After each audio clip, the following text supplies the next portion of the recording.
We all think we know what it takes to have great social skills. But what if? What if the common wisdom is just completely wrong? Today, we're going to dive into the quiet superpowers of high social intelligence. Okay, quick question for you. When I say a highly social person, what's the first image that pops into your head? For most of us, right, it's probably that person who's the life of the party, super charismatic, outgoing, always has something to say. We've kind of been taught that being social means talking a lot. But what if the most powerful social skills aren't loud at all? And this is the big idea we're digging into. The most effective social operators out there? They're not always the ones holding the spotlight. Nope. They have a totally different set of skills, ones that are way more rare and way more subtle. They're playing a completely different game. So here's the crucial mindset shift. Real social intelligence isn't about putting on a show. It's not about being an entertainer. It's not about how well you perform. It is all about how well you perceive. It's about becoming a really sharp, quiet observer of the fascinating social world that's happening all around you all the time. Now, there's actually a psychological term for this mental machinery. It's called social cognition. The best way to think about it is like your brain's own social GPS. It's constantly taking in information, interpreting all the little signals, and helping you navigate your interactions with people so you don't crash. And a huge piece of that GPS is something called micro-detail awareness. This is just the ability to pick up on all the tiny signals that most people miss completely.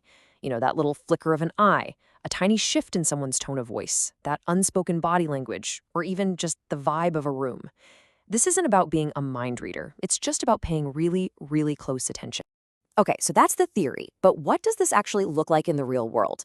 Let's break it down into 3 practical, tangible skills, what I'm calling the 3 quiet superpowers of high social intelligence.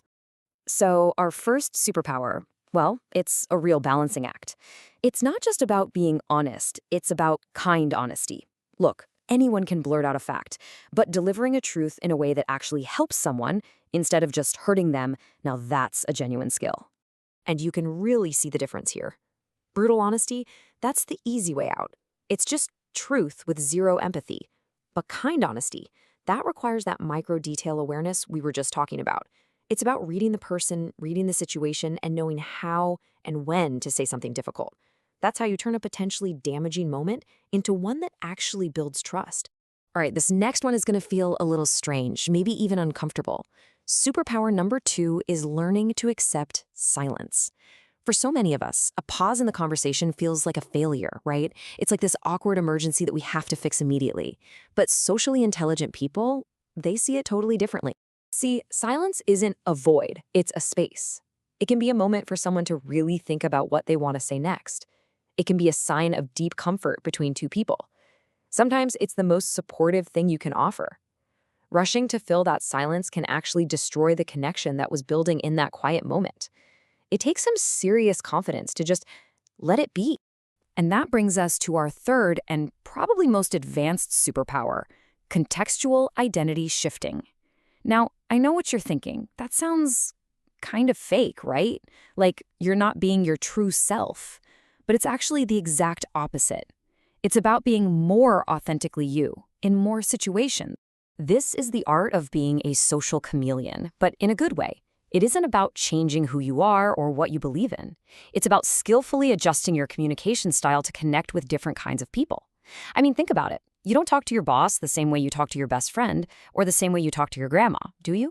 People with this skill just naturally understand the unwritten rules of different social groups and they adapt. That's what allows them to build real, authentic rapport with almost anyone.